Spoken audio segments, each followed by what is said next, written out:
So there's a new space race happening right now, right over our heads, but this is not your grandparents' space race. This isn't just about nations planting flags. It's a high stakes clash between two totally different ways of thinking about how humanity is going to get back to the moon, and maybe more importantly, what we're going to do when we get there.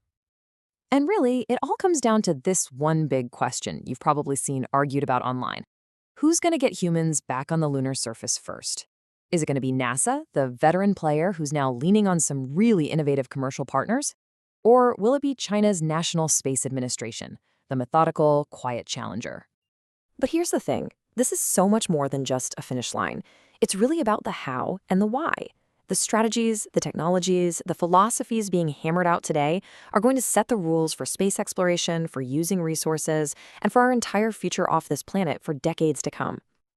So let's kick things off with Team USA. I mean, you've got the incredible legacy of Apollo casting this huge shadow, but NASA is trying to completely reinvent its game for the 21st century. Okay, so this slide really gets into the nitty-gritty of the American strategy. On the one hand, it's pretty amazing. You have the rock-solid foundation of the Apollo missions and this new dynamic energy from public-private partnerships like the one with SpaceX. But on the other hand, you've got these constant headwinds from political interference and a funding model that's, well, designed to keep politicians happy by spreading jobs across a lot of states, which isn't exactly the fastest way to get things done. And this comment from a Reddit thread just nails a frustration a lot of people feel. I mean, when Congress tells NASA they have to use old, super expensive engines from the shuttle for their new rocket just to save money, that's a political call, not an engineering one. And that's exactly what people mean when they say NASA gets hobbled by politics. And look, that political reality has some really serious real-world consequences on the ground. This quote, which is reportedly from someone working inside NASA, is just wow. While they're shooting for the moon, the agency is literally struggling with leaky roofs and broken air conditioning. It's a pretty stark reminder of the intense budget pressures they're dealing with every single day. All right, let's switch gears and talk about Team China, because their model could not be more different. We're talking about a methodical, state-run mission that's tied directly to this huge national goal of rejuvenation. You know, China's whole approach is a completely different playbook. It's all guided by the state, with a clear vision that stretches out for decades. It's deeply connected with its military, the PLA Aerospace Force. Every single success is a tool to boost national pride and reinforce the government's legitimacy. And they are absolutely laser-focused on one benchmark, the United States. Their ultimate goal? To be a rule maker, not a rule taker in space. But here's the thing, don't mistake that focus for arrogance, not at all. In a super rare moment of public self-criticism, China's main space contractor directly compared themselves to SpaceX, saying they were big but not strong and big but not excellent. It shows this incredible internal pressure, this deep sense of crisis that is pushing them to innovate and catch up. So let's put it side by side. It's a tale of two completely different philosophies, right? You've got Team USA with its public-private model embracing that commercial fail-fast approach, but it's often tangled up in politics. Then you have Team China, state-controlled, methodical, tied to the military, and all in on creating a national champion. Okay, so we've talked strategy. Now let's get into the fun stuff, the technology, the nuts and bolts. Because at the end of the day, this race is going to be won or lost based on some critical engineering decisions. And the master plan for all of that is what's called the mission architecture. Just think of it like the fundamental blueprint for the entire project. It answers all the big, crucial questions. Where do your spacecraft link up?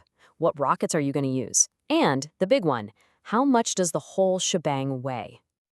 And one of the first, and maybe most important, choices in that whole blueprint is where you're going to rendezvous. It's like the opening move in a giant game of cosmic chess. You can see a few options here. The Apollo missions famously picked Lunar Orbit Rendezvous, or LOR. The big command module stayed in orbit while the tiny lander went down to the surface. That one decision shaped the design of everything that followed. But it's not just about where you meet up, right? It's about what gets you there. And one of the biggest trade-offs, a choice that has massive ripple effects across the entire mission, it boils down to a single critical choice. What kind of fuel are you going to use? Okay, check this out. This chart from an MIT study is pretty incredible. Look at the vertical axis. That's basically how much you get done. So crew members times the number of days you stay on the surface. The horizontal axis is just how heavy the lander is. Now you can see two groups kind of forming, but pay attention to those blue triangles. They tell a really different story. So what's the big takeaway here? It's actually pretty simple. Those blue triangles, those are missions that use hydrogen fuel. Yeah, the landers are way heavier, but the payoff is massive. They let you stay on the surface for much, much longer. It's a classic high-mass, high-reward strategy if your goal is to build a real, sustained presence. But here's where it gets really interesting. That super clear trend we saw for the moon, it just vanishes when we look at Mars. This chart of proposed Mars missions is all over the place. There's no clear link between mass, how long you stay, or what fuel you use. What this tells us is that while the blueprint for the moon is starting to come into focus, the plan for Mars, well, that's still a wide-open frontier. So all of this, the politics, the tech, it brings us back to the big question. Why does any of this even matter? Because believe me, the stakes this time around are way higher than just leaving footprints and planting flags. The grand prize here isn't just one thing. It's huge. It's about staking a claim to resources that are actually limited, like the best orbital slots or radio frequencies. It's about proving that you can actually build a sustainable, long-term base. And maybe, most importantly, it's about setting the rules of the road for everyone else who comes after you. It's about demonstrating leadership, plain and simple. And this quote from a Chinese space exec, man, it just perfectly captures the urgency. It's a first-come, first-served mindset. It sees space not as some infinite emptiness, but as a territory with strategic resources that are up for grabs. And there's a real feeling that if you don't grab your spot now, somebody else definitely will. So you can see how this all plays out in the long run, right? It's a step-by-step process. This race we're watching today, that's really just step one, exploration. But whoever wins gets a massive head start on step two, building a sustained presence. And then step three, using local resources. And ultimately, step four, setting the rules for the entire space economy of the future. So I want to leave you with this final thought. The first space race completely changed life here on Earth. It spun off technologies that we use every day, from the microchip in your pocket to GPS and satellite TV. So the question now is, what new technologies, what new industries, what new ideas are going to come out of this new competition?